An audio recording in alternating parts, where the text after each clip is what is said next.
ओडिशा में ऑलरेडी हम लोगों को पता ही है कि जगन्नाथ जी का टेम्पल है and it has been like बहुत सालों से वहाँ पे लोग जाते हैं यात्रा के लिए एंड वो जगह पे it's a very important festival. रथ यात्रा के टाइम पे सब वहीं पे जाते हैं एंड तब उस जगह की टूरिज्म एक्स्ट्रा बूस्ट होती है।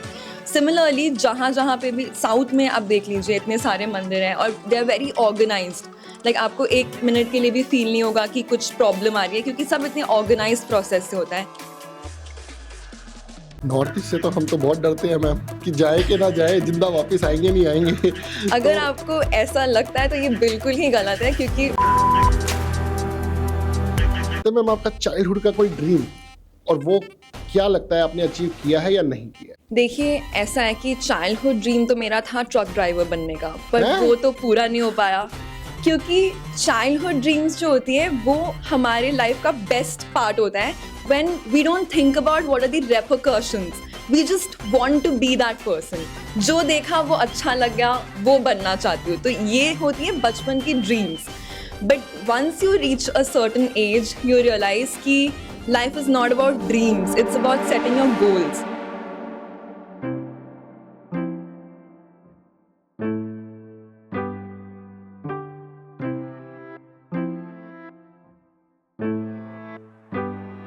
सो ma'am how does it feel to be Miss India tourism और आपकी जर्नी कैसी रही मिस इंडिया टूरिज्म की? जय हिंद दोस्तों, मैं सीए राहुल गुप्ता आप सबको वेलकम करता हूं द आरजी शो में। आज के हमारे जो गेस्ट हैं वो बहुत ही स्पेशल हैं, मिस अस्मिता चक्रवर्ती, जो पेशे से एक आर्किटेक्ट हैं प्लस मिस टूरिज्म इंडिया का खिताब उन्होंने 2021 से 2023 में इंडिया में जीता है। A beautiful soul by heart, बहुत ही प्यारी सी शख्सियत है वो। मुझे बड़ा मज़ा आया उनके साथ पॉडकास्ट बनाने में और उन्होंने अलग अलग जगहों को एक्सप्लोर करके बताया। नॉर्थ ईस्टर्न स्टेट्स का उन्होंने मेरा जो माइंडसेट है वो कम्प्लीटली चेंज किया और बताया वहाँ के लोग कितने कोऑपरेटिव हैं। तो आइए दोस्तों इस पॉडकास्ट को एंजॉय करते हैं और इस पॉडकास्ट के थ्रू यंग जनरेशन को बहुत कुछ सीखने को मिलने वाला है। तो मेरी रिक्वेस्ट है अंत तक पॉडकास्ट के जरूर बने रहना। चलिए let's start the podcast now.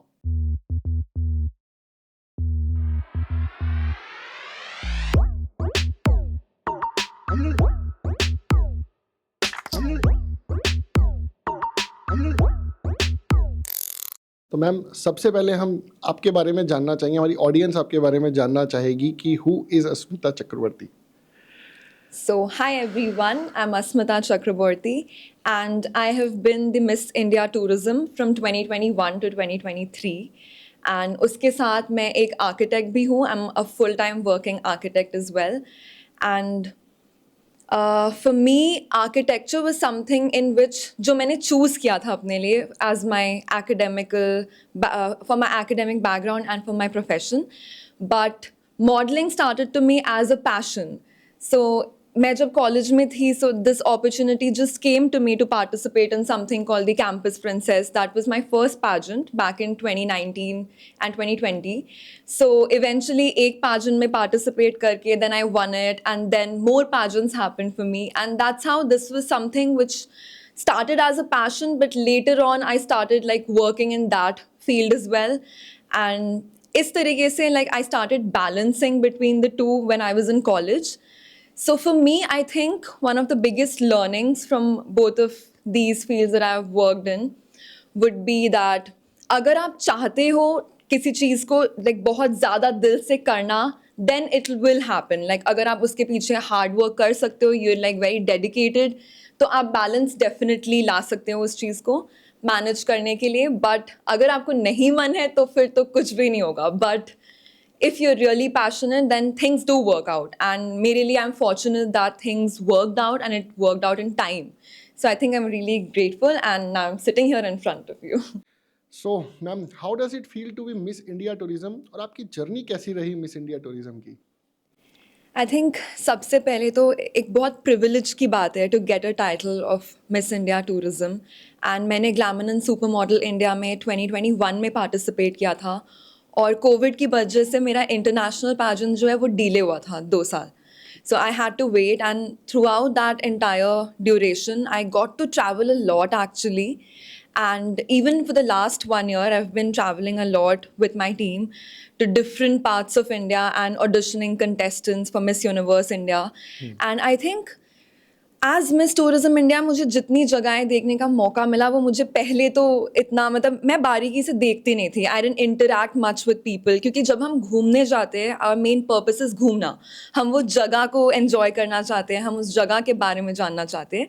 But with the title it's about interacting with people, तो उनसे जानना, उनके कल्चर के बारे में जानना। मैं पिछले साल इंडिया में नॉर्थ ईस्ट गई, I visited north east for the first time, and वहाँ के लोग इतने जेन्युइनली खुश होते हैं आपको देख के, दे वेलकम यू सो वेल। तो इसलिए मेरे लिए एक बहुत ही इंटरेस्टिंग एक्सपीरियंस रहा, एंड मुझे इंडिया के टूरिज्म को लाइक प्रमोट करने का मौका मिला। बहुत सारी एक्टिविटीज़, अपॉर्चुनिटीज़ जो अदरवाइज मैं नहीं मिल पाता, तो वो सारी अपॉर्चुनिटीज़ मिली। तो I think it has been great. North east से तो हम तो बहुत डरते हैं मैम कि जाए कि ना जाए, जिंदा वापस आएंगे नहीं आएंगे। अगर आपको ऐसा लगता है तो ये बिल्कुल ही गलत है, क्योंकि बिलीव मी, लाइक मैं बहुत सारे 3-4 स्टेट्स में गई, एंड वहाँ के लोग जितने लाइक वेलकमिंग थे, आई डोंट थिंक मैंने इतने वेलकमिंग लोग कभी भी देखे हैं। एंड बहुत सुंदर जगह, the weather, the food, and they make you feel at home. That's the most important thing I think. Ma'am second question ये है कि ऑब्वियसली आप टूरिज्म से कहीं ना कहीं कनेक्टेड हो, तो आपको ट्रैवलिंग तो पक्का पसंद होगा। तो आपने ऑलमोस्ट, मेरे को तो लग रहा है, पूरा इंडिया ही देख लिया होगा। जब आप नॉर्थ ईस्ट ही पहुंच गए हो, तो आपका फेवरेट गो डेस्टिनेशन क्या है, जहाँ पे आप कहते हो भैया ये बहुत बढ़िया जगह है, यहाँ दोबारा दोबारा आना चाहिए? लाइक आई डोंट थिंक मैं एक जगह का नाम ले सकती हूँ इस क्वेश्चन के लिए, बिकॉज वो बहुत ही गलत होगा। हमारा country is so beautiful and every place has its own charm. Like आप कश्मीर बोलो, केरला बोलो, गोवा बोलो, या फिर आप नॉर्थ ईस्ट बोलो, लाइक कहीं पे भी आप जाओ, every place has its own charm. And एक जगह का नाम तो मैं बिल्कुल भी नहीं ले सकती, क्योंकि ऐसी बहुत सारी जगह है, जैसे कश्मीर ले लो, केरला ले लो। I have been to each of these places like more than once, 2-3 बार गई हूँ, and they just keep calling you back, I feel. तो इसलिए मैं एक डेस्टिनेशन का नाम बिल्कुल भी नहीं ले सकती इस क्वेश्चन के लिए। चलो, सो सॉरी ऑडियंस, एक जगह जाने से काम नहीं चलेगा, आपको मल्टीपल जगह जाना पड़ेगा भाई। Kashmir and Kerala hit list में है, लेकिन एक बात पता चली है मैम, हमारे मोदी जी कहते हैं कि लक्षद्वीप आइलैंड्स होके आओ, ठीक है। ऑल्दो मैं तो कभी नहीं गया, वो कहते हैं कि पीपल को, सभी हमारे आम जनता को भी बोलते हैं कि लक्षद्वीप होके आओ। मेरा कभी जाना हो नहीं पाया अभी तक। पहले तो नॉर्थ ईस्ट से ही डर लगता था, अब चलो लक्षद्वीप के लिए मोदी जी ने बोल दिया तो कोशिश तो करेंगे। तो आप कभी गए हो मैम अभी तक लक्षद्वीप? जाना हो पाया, नहीं हो पाया? मेरा भी जाना नहीं हो पाया अभी तक, यस। बट मैं ये बोलना चाहूँगी कि अभी जिन जगहों के बारे में, मतलब it's because of Modi ji अभी लाइमलाइट आया है इन प्लेसेस पे, but they have always been there, and लोग हमेशा से जाते आ रहे हैं, and they are very beautiful. हमने सिर्फ सुना है, बट आई थिंक एक बार हम मतलब टूरिज्म और बूस्ट हो जाए तो ऑफकोर्स लोगों को और पता चलेगा इसके बारे में। बट मेरे तो विश लिस्ट में डेफिनेटली है, मैं बहुत जल्दी जाना चाहूँगी, जितनी जल्दी पॉसिबल हो सके। बहुत बढ़िया मैम। मेडिकल टूरिज्म बहुत ज़्यादा हो रहा है, बाहर के लोगों को डॉक्टर्स की अपॉइंटमेंट नहीं मिल रही है, तो वो इंडिया में आके अपना इलाज करा रहे हैं। अब इसके बारे में क्या बोल रहे हो? इससे भी इंडिया का टूरिज्म कहीं ना कहीं मैम इम्पैक्ट तो हो ही रहा है। इट इज़ ऑल्सो इंक्रीजिंग कि भैया बाहर का बंदा इंडिया आ रहा है। ऐसा थोड़ी है कि इंडिया के बंदे कोई घूमने से टूरिज्म प्रमोट होता है, कि बाहर का बंदा इंडिया आ रहा है उससे भी टूरिज्म प्रमोट हो रहा है। इसके बारे में क्या विचार है मैम आपके? सो हमारा कंट्री मेडिकल फैसिलिटीज़ में वन ऑफ द बेस्ट है। Like when it comes to the skills of the doctors, when it comes to the facilities that we provide, it's like one of the top countries. Plus it's affordable, which is why a lot of people are choosing to come to India.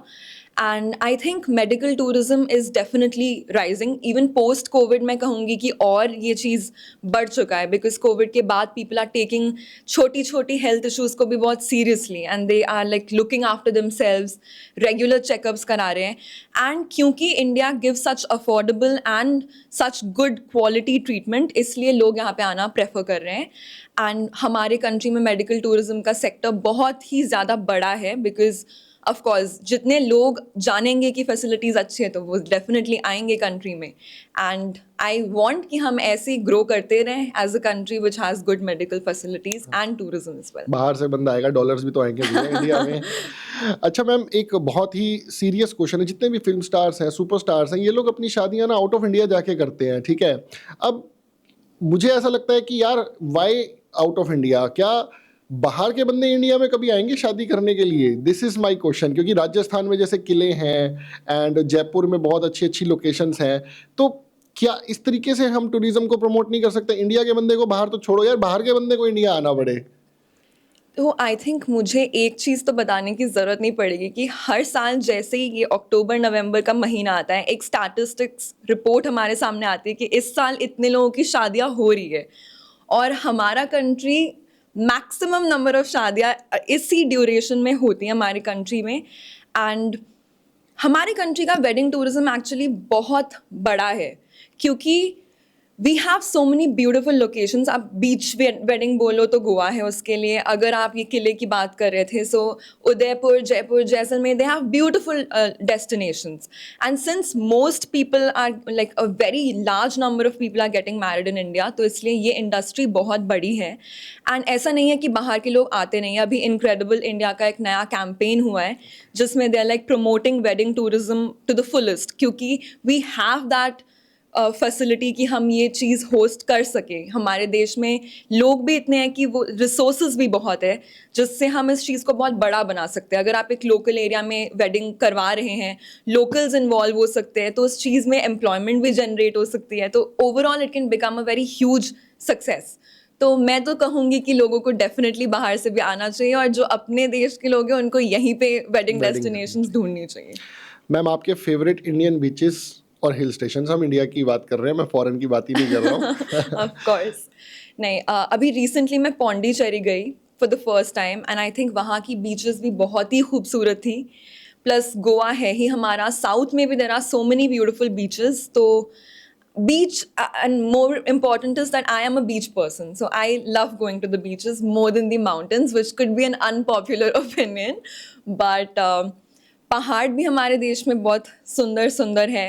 अभी मैंने mention किया कश्मीर के बारे में, फिर there Shimla, Manali, तो हम जाते ही रहते हैं क्योंकि हम दिल्ली में रहते हैं, तो ये डेस्टिनेशंस हमारे लिए बहुत ही पास हैं। बट अगर किसी को पहाड़ ज़्यादा पसंद है तो मैं सजेस्ट तो ज़रूर करूँगी कि एक बार प्लीज़ कश्मीर ज़रूर हो आए, बिकॉज इट्स रियली ब्यूटिफुल। तो मैम, आपकी डेस्टिनेशन वेडिंग कश्मीर ही करानी पड़ेगी लग रहा है। उसका अभी तो मैं कुछ बता नहीं सकती, but who knows, it will be in India only, but कहाँ वो नहीं पता हमें। Okay, that's great. मैम, हमारी गवर्नमेंट ने ना बहुत राम मंदिर के ऊपर बहुत ज़्यादा कंसंट्रेशन किया और उसको एक हैपनिंग प्लेस बनाया। कहीं ना कहीं अयोध्या में एज सच कोई भी विजिटर्स नहीं थे, इससे वहाँ के लोगों की अपलिफ्टमेंट हुई है। जम्मू कश्मीर के अंदर जो माता वैष्णो देवी श्राइन है, वहाँ पे बहुत सारी पब्लिक ऑलमोस्ट डेली जाती है। मेरे को तो टिकट नहीं मिलती कभी वहाँ जाने की, बड़ी मुश्किल से टिकट अरेंज करनी पड़ती है। तो मैम, इससे भी क्या टूरिज्म पे क्या इम्पैक्ट पड़ता है? क्योंकि हमारे देश में मंदिरों, बहुत सारे मंदिर हैं और ऑलमोस्ट हर सिटी स्टेट में मंदिर हैं। अगर आप देखेंगे तो हर एक की अपनी महानता है। और मुझे बताया गया था मेरे बेटे के लिए, मैं मुंबई के नासिक के मंदिर में गया था काल सर्पदोष की पूजा करने के लिए, तो मेरे लिए तो वो भी एक टूरिज्म हो गया था। कुछ लोग कहते हैं जी ज्योतिर्लिंग हमें कंप्लीट करने हैं जी, 7 ज्योतिर्लिंग 9 ज्योतिर्लिंग कितने हैं मुझे नहीं पता, मेरे 4 हुए हैं बस ये पता है। तो ये एक इससे क्या टूरिज्म पे इम्पैक्ट पड़ता है मैम? देखिए, हमारे कंट्री में लोगों का फेथ बहुत ज़्यादा मतलब बड़ा है, like everybody has some sort of faith, और वो चाहते हैं कि ऐसे लाइक डेस्टिनेशंस पे वो जाए क्योंकि उसमें पुण्य भी मिलता है। प्लस जब गवर्नमेंट ऐसे डेस्टिनेशंस जहाँ पे कोई मंदिर है उसके अपलिफ्टमेंट के बारे में सोचती है तो प्रोसेस बहुत स्मूथ हो जाता है। जैसे ओडिशा में ऑलरेडी हम लोगों को पता ही है कि जगन्नाथ जी का टेम्पल है, and it has been like बहुत सालों से वहाँ पे लोग जाते हैं यात्रा के लिए, एंड वो जगह पे it's a very important festival. रथ यात्रा के टाइम पे सब वहीं पे जाते हैं, एंड तब उस जगह की टूरिज्म एक्स्ट्रा बूस्ट होती है। सिमिलरली जहाँ जहाँ पे भी साउथ में आप देख लीजिए, इतने सारे मंदिर हैं और they are very organised. Like आपको 1 मिनट के लिए भी फील नहीं होगा कि कुछ प्रॉब्लम आ रही है, क्योंकि सब इतने ऑर्गेनाइज्ड प्रोसेस से होता है। अभी इसीलिए अयोध्या टेम्पल के उद्घाटन के बाद भी the process is become so organised, एकदम स्मूथ प्रोसेस हो रहा है, and that's why people from like बाहर से भी फॉरेनर्स जो हैं they are also coming and they are getting to know the other parts of the state as well. So मंदिर के लिए लोग आते हैं, प्लस दूसरी जगहों पे भी वो जा रहे हैं। इस तरीके से हमारे कंट्री में लाइक टूरिज्म बूस्ट हो रहा है थ्रू वर्शिपिंग। तो I think it's a very good step to start with, and धीरे धीरे और कम्युनिटी इन्वॉल्वमेंट हो रही है, अयोध्या में कितने लोगों को नौकरी मिली इस चीज से कि मंदिर बना है ना, दे आर ऑल्सो मैम एक वर्किंग। छोटे से होटल वाले को कमरा उसका रेंट पे चढ़ रहा है, रिक्शा वाले को सवारी मिल रही है, खाने पीने के छोटे छोटे ढाबों को काम मिल रहा है, तो eventually everything is getting paid for it. Yes. हर बंदे को काम मिल रहा है। हर बंदे को काम एंड मिल रहा है। इवन मुझे एक यहाँ पे एक छोटा सा किस्सा याद आया, जब इंडिया पाकिस्तान का वर्ल्ड कप का फाइनल सेमीफाइनल या अपने जो भी मैच था, तो मैम हॉस्पिटल तक के कमरे लोगों ने बुक कर दिए थे अहमदाबाद के अंदर, क्योंकि वहां पे रूम्स ही नहीं थे। तो आप ये सोचो, एक छोटे से मैच से उस पूरी सिटी का एक दिन का रिवेन्यू बढ़ गया या 2 दिन का रिवेन्यू बढ़ गया, जो भी है। तो और हमारे देश में लोग हर चीज को सेलिब्रेट भी बहुत फुल धूमधाम से करते हैं। Everybody comes together. क्रिकेट की ही आप बात कर लीजिए तो सब लोग साथ में मिलके आते हैं, because it's like a religion for them. तो सेलिब्रेशन इतनी ग्रैंड होती है, इसलिए सब साथ में आते हैं। देन इवेंचुअली सबको साथ में बैठ के, लाइक हमारे कंट्री का मतलब बेसिक एजेंडा ये है कि everybody has to come together and celebrate a thing. So people are coming and then एक जगह पे सब आएंगे तो ऑफ कोर्स टूरिज्म बूस्ट होगा। बहुत बढ़िया। मैम एक बात बताइए, आप इतना विजिट करते हैं अलग अलग प्लेसेस को, ऑल ओवर इंडिया आपका घूमना रहता है, तो हर जगह के कपड़े अलग और खाना अलग, अब ये कैसे मैनेज हो पाता है? क्योंकि हम जाते हैं यहाँ से तो ठंडा है, वहाँ जाके देखा अरे यार गर्मी, हम स्वेटर क्यों ले आए। तो पहले क्या करते हैं हम, तो ना ऑनलाइन टेम्परेचर चेक करते हैं वहाँ पे जाने से पहले। ये ऑलवेज कहीं पे जाने ठीक से है। पहले का। और कभी बाउंसर ना लग जाए ना वहाँ पे जाके, पता चले हम लोग ठंड के कपड़े ले गए और वहाँ पे मिली गर्मी। अब मैम मैं मुंबई ही गया था लास्ट ईयर, तो एक जगह ठंड थी एक जगह गर्मी थी, तो मैम आप कैसे मैनेज करते हो ये चीज़ को? आई थिंक जैसा आपने मेंशन किया, कहीं पे जाने से पहले first step is always temperature check कि मौसम कैसा है।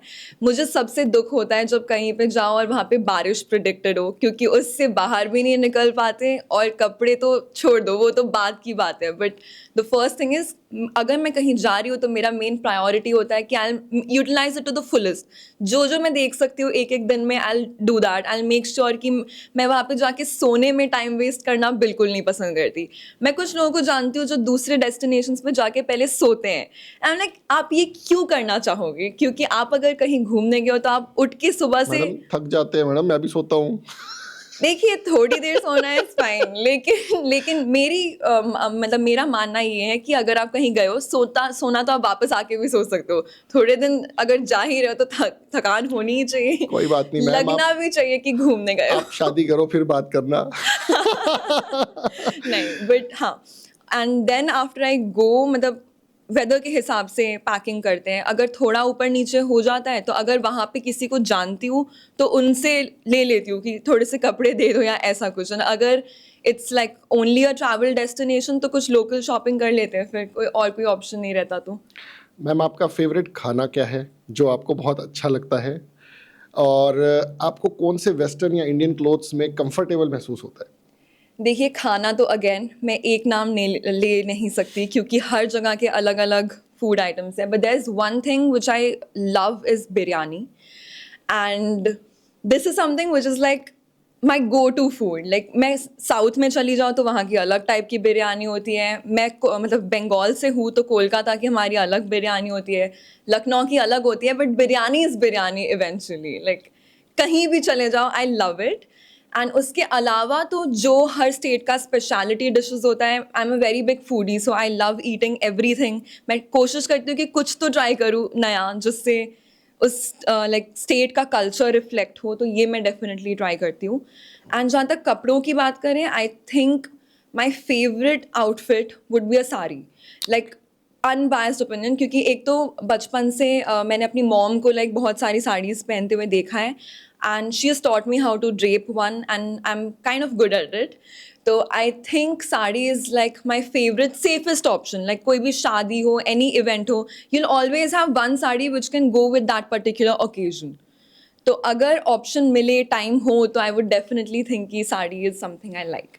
इनफैक्ट मैं साड़ी पहन के लाइक चल भी सकती हूँ और ट्रैवल भी कर सकती मैम स्पिरिचुअल टूरिज्म इंडिया के अंदर बहुत ज़्यादा है, क्योंकि जो है ना टेम्पल्स में, मॉस्क्यूज़ में एंड चर्चेज़ में, गुरुद्वारे में, मतलब मैं देखता हूँ कि हर बंदा कभी ना कभी, इवन आप देखेंगे अगर तो वृंदावन में बहुत लोग जाते हैं, मुंबई में हाजी अली दरगाह है, तो मतलब इससे कितना टूरिज्म पे मैम इम्पैक्ट हो रहा है? और ये कोई एक बहुत बड़ी चीज़ लग रही है मुझे, क्योंकि मैम मैं देखता हूँ बहुत सारे फॉरेनर्स भी इंडियन स्पिरिचुअल टूरिज्म में कहीं ना कहीं इन्वॉल्व होते हैं और वो विजिट्स करते हैं, तो इसके बारे में मैम क्या आपके व्यूज़ हैं? देखिए, एक तो हमारे कंट्री में पॉपुलेशन इज़ बहुत ज़्यादा and everybody has their own faith, like it's a very secular country जहाँ पे आपको हर धर्म के लोग मिलेंगे एंड क्योंकि पीपल लाइक वर्शिप, इसलिए definitely there are places of worship. आप जैसे आपने मेंशन किया, हम मंदिर ले लें, हम एग्जाम्पल के तौर पे मैं बताती हूँ, ये राम मंदिर अभी अभी इनाग्रेट हुआ अयोध्या में, विच इज़ लाइक हमारे गवर्नमेंट ने इतना काम किया इसके इनाग्रेशन के ऊपर and there are so many people who are involve in making this project a huge success. अभी इतने सारे भक्त जो है वो वहाँ पे रोज़ आ रहे हैं। इस तरीके से नॉट जस्ट द मंदिर बट द पूरा स्टेट जो है वो प्रमोट हो रहा है एक तरीके से। तो अगर कोई सिर्फ मंदिर देखने भी आना चाह रहा है, साथ साथ भक्ति के बाद वो पूरे स्टेट को घूमेंगे, इस तरीके से स्टेट की टूरिज्म भी बूस्ट होगी। हम अजमेर शरीफ ले लें या तो हम गोल्डन टेम्पल ले लें, चेन्नई में there Saint Thomas church, like any place of worship in India has a lot of footfall, क्योंकि लोग दिल से चाहते हैं कि वो वहाँ जाएं, उनकी मन्नतें पूरी होती है, तो इसलिए वो डेफिनेटली जाना चाहते हैं। एंड इसलिए foreign countries are very, they look up to India because this is something which is unique. इतने सारे अलग अलग places of worship of different religions is something जो सिर्फ इंडिया में मिल सकता है। I think no other country in the world has so much diversity, और इस चीज़ को और एक्सपीरियंस करने के लिए I think a lot of foreigners are definitely coming and visiting us, and most of them like have so many good things to tell। and ऐसा है कि कुछ लोग तो दुआएं मांगने भी आते हैं बाहर से, और वो बोलते हैं कि उनकी पूरी भी हो जाती है जब वो हमारे कंट्री में आके लाइक स्पिरिचुअल टूरिज्म का एक पार्ट बनते हैं। तो आई थिंक ये स्टेप बहुत ही इम्पोर्टेंट था to like get spiritual tourism on notice, क्योंकि अभी सब लोग इसके बारे में जान रहे हैं और उससे उस जगह को और एक्सप्लोर कर पा रहे हैं। So it's a very big industry and it's blooming and ऐसे ही चलता रहे। Ma'am, what is your biggest fear in life? थोड़े से पर्सनल क्वेश्चंस पे भी वो आते हैं। So I think my biggest fear would be losing the people that I love. Now it's somewhere down the line it's sort of inevitable, like kabhi na kabhi it has to happen, but मेरे लिए to think इस point पे सोचना that I might lose the people that I love, be it my parents, my friends or anybody, ये मैं accept नहीं कर पाती हूँ। तो I think I'm very scared of this fact and it really bothers me sometimes, so I don't want to think about it. Okay, that's good. Ma'am, आपका hardest part of your life and what keeps you motivated in that part? So पहले तो मैं I would like to thank God and my parents कि मेरी life में ऐसा कुछ major struggle नहीं रहा है, बिकॉज कंसिडरिंग मैंने इतनी लोगों से बातचीत करी है, I have seen so many people have a lot of struggles in their life through which they have to go and they have to deal with it, there is a lot of hardship, but fortunately I didn't have to go through something of that sort। but बिना struggle के life तो होती नहीं है, कुछ ना कुछ तो ऐसा होता है which is like challenging and which affects your entire journey. I think क्योंकि मैं I am the only child of my parents, so मैं बचपन में मिडल ईस्ट में रहती थी and as a kid I was always alone only because मेरे age group के ज़्यादातर लोग और नहीं थे and I used to hang out with the adults, मेरे डैड के फ्रेंड्स एंड एवरीवन, एंड मैं वो इकलौती छोटी बच्ची होती थी जो वहाँ पे like over there, and because of which sometimes I would like just talk to myself, I would be my own friend। मैं मिरर के सामने खड़ी होकर अपने आप को ही अपना दोस्त समझ के बात करती थी, and I had my toys जिनसे मैं बात करती थी, because उसी में I used to like look for a friend maybe। so I had such a kind of childhood जहाँ पे more or less मैं अकेले रही हूँ a lot, and I had to shift a lot of places because of my parents' work। So traveling to a new place and again वहाँ पे पूरा setup करना to make your place over there, I had to like go through, maybe school में होता है like when you get into a new school you're not accepted that easily अचानक से। So to make a place everywhere that I went, that was one important part, जहाँ पे हर बार नए school में जाके people would be like अरे ये कौन है, कहाँ से आ गई, and वो थोड़ा बचपन में एक प्रेशर जैसा फील होता है कि आप फिर से नई जगह पे आए, how will people react to you and what will you do। so these things were there in the initial years। फिर इवेंचुअली जब थोड़ा और बड़े होने लगे तब प्रेशर आया कि since I am the only child there is a lot of expectations.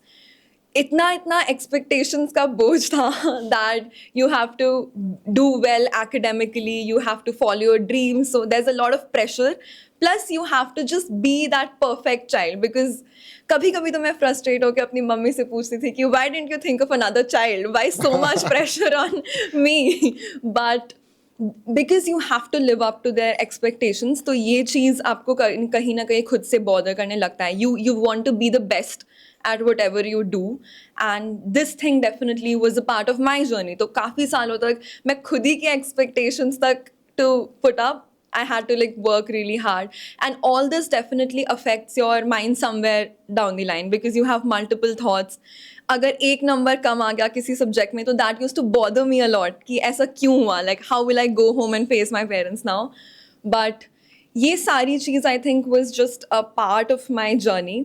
Eventually after things like after I went into college, everything worked out well, and I'm happy that all of this was a part of my journey because it made me what I am today. So I think all this was a part of my journey only, and it shaped the person that I am today. So ek tarike se I'm glad that I had to go through some of these things, but it's for the good, so I'm here. Great. Ma'am आपका कोई childhood का कोई किस्सा सुना दो बढ़िया सा, शैतानी वाला या कुछ भी XYZ जो आपको लगता है मजा आ जाए. So I was more of a silent person, लेकिन डिस्ट्रक्टिव. तो ऐसा होता था कि सपोज मेरे मॉम डैड मुझे कहीं पे छोड़ के थोड़ी देर के लिए चले गए तो मैं कुछ बोलती नहीं थी, पर मैं चुपचाप जाके वो चीज़ करती थी. तो ऐसे भी इंसिडेंट्स थे जहाँ पे एक बार my parents took me to their friends house and I was like what 3-4 years old, and they just let me be. And सब लोग डिनर कर रहे हैं, अचानक से बहुत जोर धाड़ से आवाज़ आती है, and then they look over there and there was a Buddha ji मूर्ति. मैंने उनका सर तोड़ दिया, and my parents were like so embarrassed कि क्योंकि मैंने कुछ बोला नहीं किसी को. I was very curious and inquisitive, and मेरे लिए to satisfy my curiosity, the only solution was to break the thing and to destroy it and check. बहुत सारे लोग ऐसे गिफ्ट्स लेके आते थे एंड उनके सामने ही मैं वो टॉय तोड़ देती थी. बट एंड माय पेरेंट्स मतलब गिफ्ट दो वहीं पे बराबर करके दोनों लो जी टूट गया वापस पकड़ो अपना जी. गिफ्ट. एंड तब मेरे पेरेंट्स लाइक अब हम क्या बोले, इनके सामने तोड़ दिया है. And then they are like कोई नहीं बच्चे हैं तोड़ ही बोलना देते. पड़ेगा. बट आई थिंक एक अच्छी चीज़ जो मुझे which is the best part about my childhood, I was not from a generation जिसमें सोशल मीडिया थी. सो आई कैन हैप्पीली से कि मैं उस ज़माने से हूँ जब हम लोग बिना सोशल मीडिया के बचपन जीते थे. इट्स नॉट लाइक अभी की आजकल तो आई डोंट सी बच्चे without phones at all. Like I think पैदा होते ही उनके हाथ में लाइक फ़ोन आ जाता है, and this bothers me a lot because children these days don't do real stuff, they're just sitting with their phones. And हमारे बचपन में at least we got the opportunity to like go out, play, real time चीज़ें करना, गिर के पढ़ के खेल के, like we used to experience stuff. But अभी तो I doubt people want to like get out also. So I really want to request all the parents कि please अपने बच्चों को just let them enjoy real time things. Get them out of their phones. Don't like push them towards the social media world at a very early age because eventually it will hamper their growth. So yeah, I definitely. अभी यहीं पे आपकी बातों से मुझे एक बात याद आई. मैं कहीं पे पढ़ रहा था, मतलब I don't forget the country. एक कंट्री के अंदर लॉ पास कर दिया गया है कि 16 साल से पहले बच्चों को फोन्स एंड सोशल मीडिया दिया ही नहीं जाएगा. और इंडिया के अंदर तो पैदा होते ही साथ स्टार्ट हो रहा है. So recently मैं एक बच्चे से बात कर रही थी and she was like मतलब constantly on the phone and I'm like why are you using your phone? She's like I can't live without it. तब मुझे मेरे मॉम डैड की बातें याद आती थी. एक टाइम था जब वो हमें बोलते थे हमारे बचपन में तो फ़ोन नहीं था, तो आई यूज्ड टू थिंक कि बिना फ़ोन के मतलब कैसे रहते होंगे. अभी I can say to the future people that हमारे टाइम में सोशल मीडिया एग्जिस्ट नहीं करती थी, तो हम बहुत खुश रहते थे. एंड अभी I don't know people are happy और नॉट बिकॉज ये एक क्वेश्चन है. मैम चाइल्डहुड की बात हो रही है, गेम्स की बात ना हो ऐसा हो नहीं सकता क्योंकि फ़ोन तो थे नहीं अब. तो मैडम हम तो कंचे भी खेले हैं, मैंने तो गुल्ली डंडा भी खेला है. कंचे का टब भरा था एक बहुत बड़ा जो मम्मी ने बाद में डिस्ट्रॉय कर दिया. आप लोग क्या खेलते थे? देखिए गेम्स तो यही होती है जो आपने अभी नाम मेंशन करे, यही सब पकड़म पकड़ाई। लेकिन बात ये है कि क्योंकि ऐसे जो बचपन के गेम्स है वो लेगेसी गेम्स है, वो पास ऑन होता है। मतलब ओह। आपके पेरेंट्स खेलते हैं, फिर वो आपको बोलते हैं कि बाहर जाके खेलिए। बट मेरे साथ ये था कि because I was living in the middle east, so I could not communicate with my friends जिनके साथ मैं खेलती थी, बिकॉज वो सब, I was in Yemen before. तो इतने सारे यमनी बच्चे शाम को ऐसे पार्क में आते थे, एंड मेरे को उनकी भाषा नहीं आती थी, उनको मेरी भाषा नहीं आती थी, but in spite of knowing each other's languages, we used to play and we used to have a lot of fun, which just shows कि आपको language जानने की ज़रूरत नहीं है। अगर आपके अंदर वो चीज़ है कि हाँ friends बनाओ और खेलो and just be there and enjoy, तो आप ये कर सकते हो बिना भाषा जाने भी। And I remember कि रोज़ शाम को में like dad ले जाते थे मुझे वहाँ पे, एक open community park था and सब आते थे, and all those kids, like we had the best time of our lives. And now that I sit back and think about it, मुझे लगता है कि I wish एक और बार मैं उस टाइम पे जा पाती जहाँ पे कोई प्रेशर नहीं हो सोशल मीडिया का, कोई स्ट्रेस नहीं हो, करियर के बारे में नहीं सोचना हो, जस्ट आराम से खेलो और जिंदगी जियो। I really wish I could do that. Madam आप इंटेलिजेंट हो जो किसी और लैंग्वेज में बात करके खेल लेते हो। मेरी तो आप ही जप्पी झप्पा हो जाता है, मेरे को कुछ समझ नहीं आता।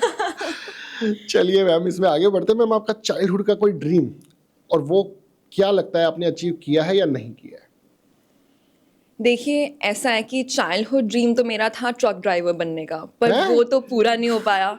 क्योंकि चाइल्डहुड ड्रीम्स जो होती है वो हमारे लाइफ का बेस्ट पार्ट होता है, when we don't think about what are the repercussions, we just want to be that person. जो देखा वो अच्छा लग गया, वो बनना चाहती हूँ, तो ये होती है बचपन की dreams. But once you reach a certain age you realise कि life is not about dreams, it's about setting your goals. And वो एज पे जब मैं पहुंची, व्हेन आई रियलाइज कि अब ड्रीम से निकल के गोल सेट करने का टाइम आ चुका है, then I think I took the right decision मेरे हिसाब से। Like I was interested in architecture, वो मैंने परस्यू किया। Then I wanted to follow my passion of doing modelling, वो मैंने फॉलो किया। तो अगर 5 साल पहले मैं सोचती कि आफ्टर 5 years मैं किधर बैठी होंगी और किस पोजिशन में, I think that I accomplished. और मैं बहुत ज़्यादा दूर का नहीं सोचती। I don't believe in like planning your entire life एक पॉइंट पे बैठ के।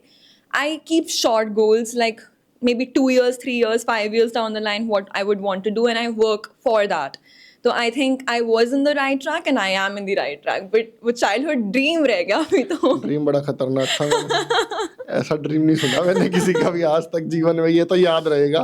मैडम ये आई कैसे ट्रक ड्राइवर बननी? मेरे को कभी मतलब सपने में भी नहीं सोचा कभी ट्रक ड्राइवर बनना है।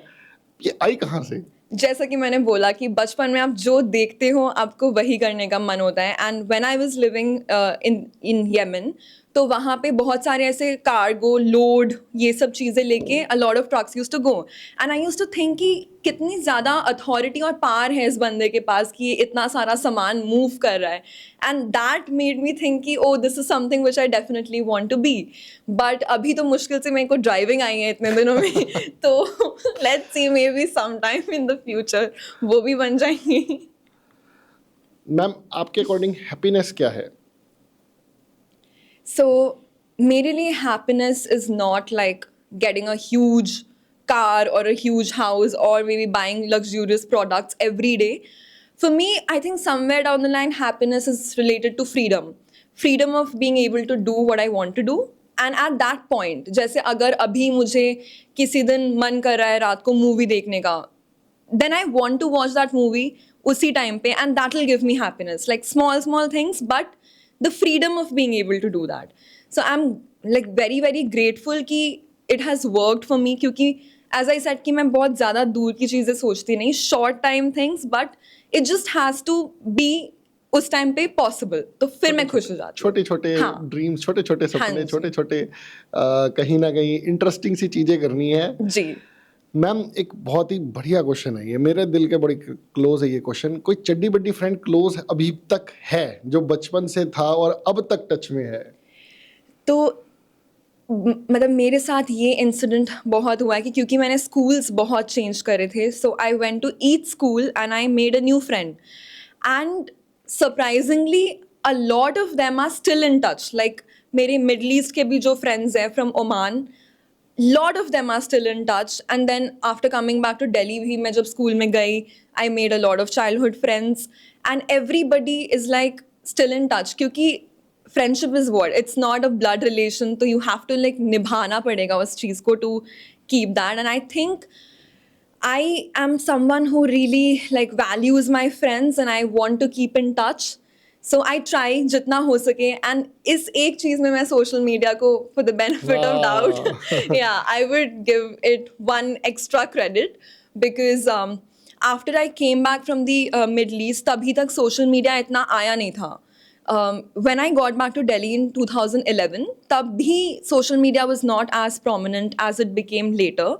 तो एक दिन ऐसे 2017 में मुझे याद आया कि मेरे दोस्तों की बहुत याद आ रही थी. So I just went on Instagram and I like typed all their names to see कि कोई अगर मिल जाए कहीं से connect हो जाए. And when I found them, I was like so happy, instantly like connect करके मैं messaging की, oh do you remember ये वो दिन याद है, and they were like so happy to connect back. तो तब मुझे लगा कि ये तो फायदे की कुछ चीज तो है फायदा because है, कुछ तो yes, फायदा है, ऐसा नहीं है कि सब कुछ ही गलत Yes. है सोशल मीडिया में, लेकिन उसको यूज करना हाँ जी, that totally depends सही on. जगह पे यूज किया जाए, सही टाइम पे यूज किया Correct. जाए, क्योंकि हर चीज का एक पॉजिटिव नेगेटिव साइड इफेक्ट तो होता ही होता है. हाँ जी. चलिए बहुत बढ़िया मैम.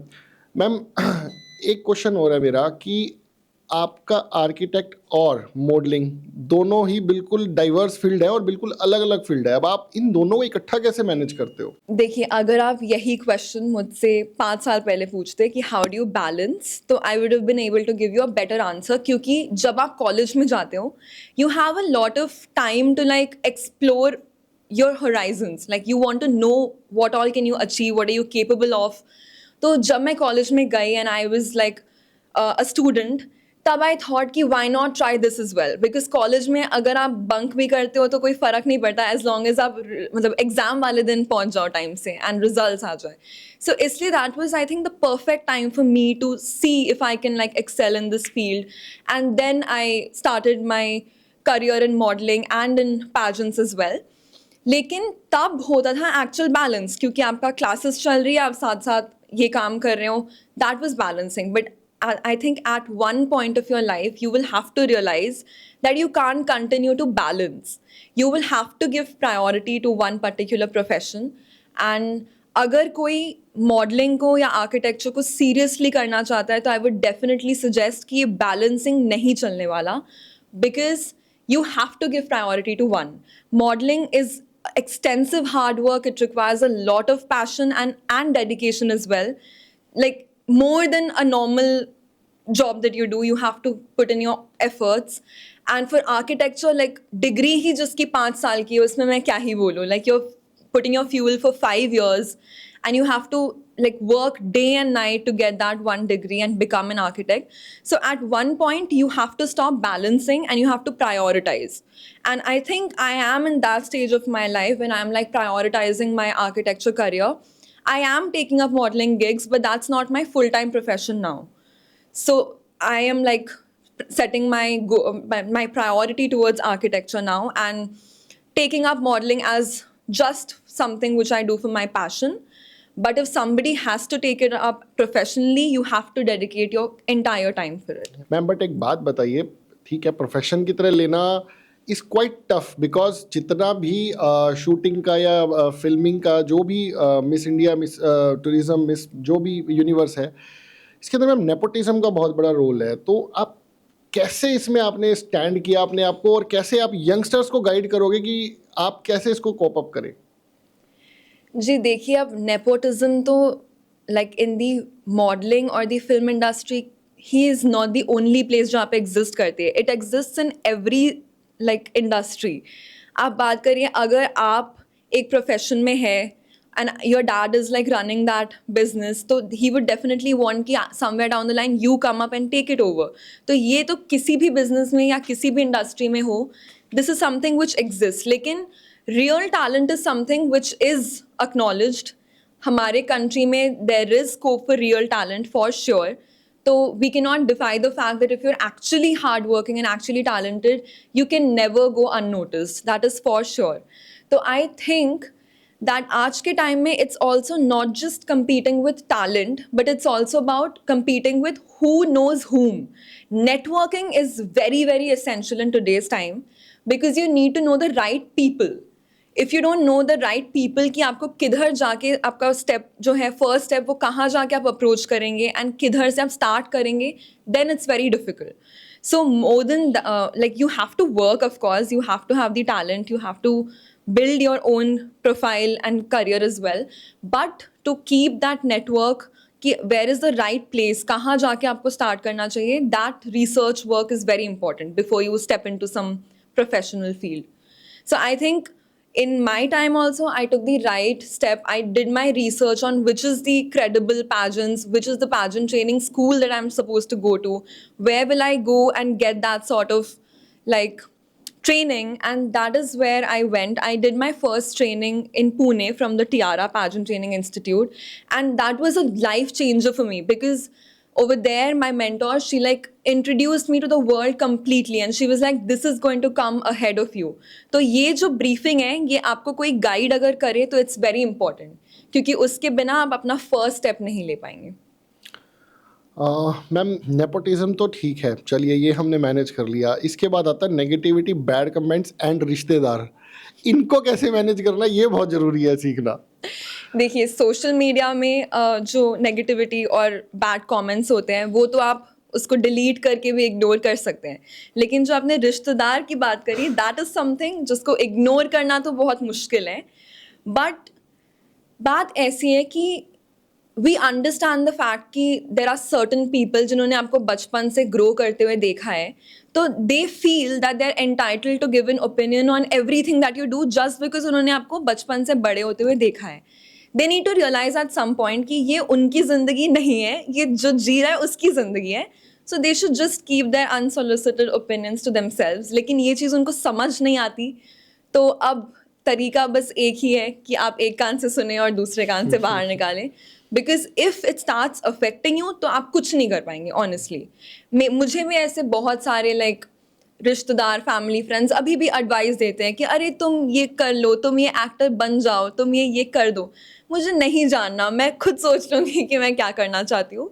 इट्स गुड दैट आपके पास अपने ओपिनियंस हैं बट आप उसको हमारे तक ना पहुँचाएं तो बेहतर है. That is the only thing. बहुत बढ़िया मैम, आप बिल्कुल स्लिम ट्रिम है और बहुत सारी गर्ल्स का और इवन मतलब आज के टाइम पे तो एडल्ट्स और बॉयज़ का भी यही है कि भैया स्लिम ट्रिम रहना है, परफेक्ट रहना है, हेल्दी रहना है. तो मैम आपकी डाइट क्या है और आप कैसे इसको मेंटेन करते हो, क्योंकि आप इतना अलग अलग जगह प्लेसेस विजिट करते हो, तो आप कैसे मेंटेन करते हो? देखिए एज आई ऑलरेडी मैंशन पहले भी कि मैं बहुत बड़ी फूडी हूँ. So for me maintaining my diet at least during my pageant days was very very difficult also, क्योंकि इट वॉज लाइक आपके दिल पे किसी ने पत्थर रख दिया, आपको खाने से दूर रहना पड़ेगा. सो मेरे चाइना में इंटरनेशनल पैजेंट से पहले I had to lose a little bit of weight to get in shape, and for that सिर्फ जिमिंग से कुछ नहीं होता है. As you already know, your training which you do in your workout is something which helps definitely. 40% वो आपको affect करता है, but 60% डाइट का रोल बहुत इंपॉर्टेंट है. एंड तब तो आई हैड लाइक प्लान कि मेरा प्रोटीन इनटेक बढ़ाना पड़ेगा, only healthy food, no junk, and उस तरीके से maintain.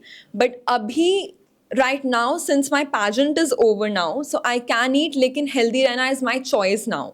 So what I feel is that every day सुबह ऑफिस होने के बावजूद भी मैं उससे पहले उठ के जिम जाना पसंद करती हूँ, क्योंकि it's something that I want to do for myself. और यही रियलाइजेशन आजकल सब में है, people are doing it for themselves, क्योंकि उनको रियलाइज हो गया है post covid, I think even ज़्यादा, कि हेल्थ मेंटेन करना is very important. And I don't see like हमारे बचपन में हम जितने ज़्यादा लाइक हमें जंक खाने के लिए वो होता था, आजकल के बच्चों में आई डोंट सी कि वो उतना ज़्यादा जंक खाते भी है, because a lot of them are like घर पे सुन सुन के that you have to eat healthy, ये चीज़ें उनके रूटीन में आ रही हैं. And the youth is now very health conscious, तो इट्स अ गुड स्टेप, क्योंकि जितना लोग फिट रहेंगे उतना आगे बढ़ेंगे. So ma'am India already diabetic capital number 1 पे है, ऐसा नहीं है, अभी भी बहुत जनता है हमारी, क्योंकि मैम जो फास्ट फूड है ना वो मेरे हिसाब से नसों में घुस चुका है अब लिटरली। अगर आप देखोगे फास्ट फूड ईटिंग जॉइंट्स जो हैं वो बाहर, मतलब शाम को 8 बजे के बाद भीड़ उस पे बिल्कुल। इतनी ज़्यादा है और हर जगह नए आउटलेट खुल रहे हैं। और मेरे हिसाब से इस पे अभी थोड़ा सा बिल्कुल जो हेल्दी पेरेंट्स है ना वो फिर भी अपने बच्चों की हेल्दी Yeah, I think मैं जिसके उन्हीं की बात कर रही पेरेंट्स, हाँ जिसके पेरेंट्स ही हेल्दी नहीं है वो उनकी अगली जनरेशन भी। मुझे एक बहुत अच्छे बंदे ने एक बात बोली थी, हम ही वो जनरेशन है, मतलब मैं अपनी वाली जनरेशन की बात कर रहा हूँ, हम ही वो जनरेशन है जिन्होंने अपने बच्चों को भी नूडल्स खाने सिखाए हैं और अपने माता पिता को भी सिखा रहे हैं। somewhere down the line. तो मैम यहाँ पे एक क्लोजिंग में मैं आपसे ये पूछूंगा मैम कि आपकी कोई एडवाइस जो model and architect career select करना चाहते हैं बच्चे, कि उनके लिए कोई एडवाइस कि भैया आप मॉडलिंग कर रहे हो तो आप ये चीज़ ज़रूर करना या ये चीज़ मत करना, और आर्किटेक्ट कर रहे हो तो मेरे एक्सपीरियंस के अकॉर्डिंग ये करना और ये मत करना। देखिए, स्पेसिफिक एडवाइस अगर देना हो for people who want to get into modelling, take the right step right time पे, एंड रिजेक्शन से दुखी नहीं होना है, बिकॉज ये चीज़ तो आएगी ही, लाइक इट्स इनएविटेबल। आप कहीं पे जाओगे, you will have to face rejections, it might not be your day and you have to realise that fact कि it's just not your day, but that doesn't mean that you are bad और you are not working hard enough, क्योंकि आजकल लोग बहुत ही demotivate जल्दी हो जाते हैं when things don't go their way. So I think ये एक चीज़ है कि आप अपने रेजिलियंस को छोड़िए मत, don't give up on yourself too quickly, क्योंकि it's just a bad day, इतना समझ के आप उस चीज़ को कंटिन्यू कीजिए if you really have passion for it. And for people who are into architecture, I mean, who want to get into it, let me just tell you that college is going to be very hard. It's of 5 full years and you have to work day and night. एक time पे तो आपको बैठ के मन करेगा सोचने का कि मैंने क्यों ज्वाइन किया ये कोर्स, लाइक क्या सोचा था उस वक्त। लेकिन अगर ट्रूली पैशन है तो आप डेफिनेटली एक्सेल करेंगे, आप डेफिनेटली उसको कंप्लीट करेंगे और अचीव भी करेंगे। बहुत सारे लोग फर्स्ट ईयर में ही आर्किटेक्चर में ड्रॉप आउट कर जाते हैं बिकॉज उनसे प्रेशर हैंडल नहीं होता। तो अगर आप प्रेशर हैंडल कर सकते हैं तभी आर्किटेक्चर में आइए, this is one thing which I would definitely want to say. And इसके अलावा एक जनरल एडवाइस जो मैं आज की यूथ को देना चाहूँगी इज़ प्लीज़ छोटी छोटी चीज़ों में ऑफेंस ना ले। आजकल people are so intolerant, like उनको थोड़ी भी कुछ भी बोल दो तो दे आर टेकिंग लाइक बहुत heavy offence.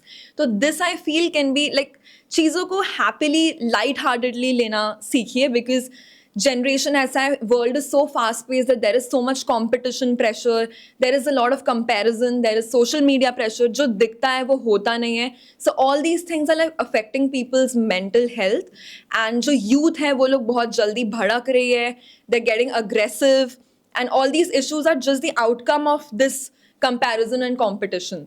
So I would just say कि yeah, life is of course very like fast paced and चीज़ें आएंगी, but उसको ज़रा शांति से लें, and if possible दिन में थोड़ा सा वक्त खुद के साथ बैठे, like without using your phone and without thinking कि oh next 5 मिनट में क्या करना है, next 10 मिनट में क्या करना है, next 1 साल में क्या करना है, ये सब thoughts को साइड रख के अपने साथ अगर लोग बैठने का थोड़ा सा टाइम निकाल पाए, then that would make them very strong, that's what I feel. तो मैम एक छोटा सा रैपिड फायर राउंड लेते हैं। आपका नाम है अस्मिता, इसका मतलब क्या है मैम, और ये क्या रियली आपकी पर्सनैलिटी को सूट करता है? सो आई थिंक अस्मिताज मतलब इज सेल्फ प्राइड एंड आत्मसम्मान। सो मेरी पर्सनालिटी को डेफिनेटली सूट इसलिए करता है because I have that in me, like myself सम्मान is very important for me, and हर स्टेप पे आई मेक श्योर कि वो उसको मैं हैम्पर करके कुछ नहीं करती। So that's why it definitely goes with my personality. Great ma'am, top 5 makeup brand sales के अकॉर्डिंग, मैं सीए हूँ तो भैया फिगर्स में बात करूँगा तो सेल्स के अकॉर्डिंग टॉप 5 मेकअप ब्रांड्स कौन से होंगे आपके according? Okay, Lakme, number 2, Maybelline, number 3, Sugar, no not on the list. okay, अच्छा, मैडम उसका Shampoos shampoos and and conditioners conditioners. बहुत फेमस है और इवन मैं भी यूज कर रहा हूँ. L'Oreal. Yes. That is what number? Number 5. Okay. Now 3 is Maybelline, 2 is Lakme, Okay. and 5 is 5 is L'Oreal. L'Oreal. 1 and 4 are left. 1 top, ma'am. Number Oh my 1. god, how am I missing this? Number 1. Ah. I am really not getting it. Revlon. No, not on the list. Paper ले लिया हमने. हाँ सही में. Apple के laptop को small में हम वही बोलते हैं.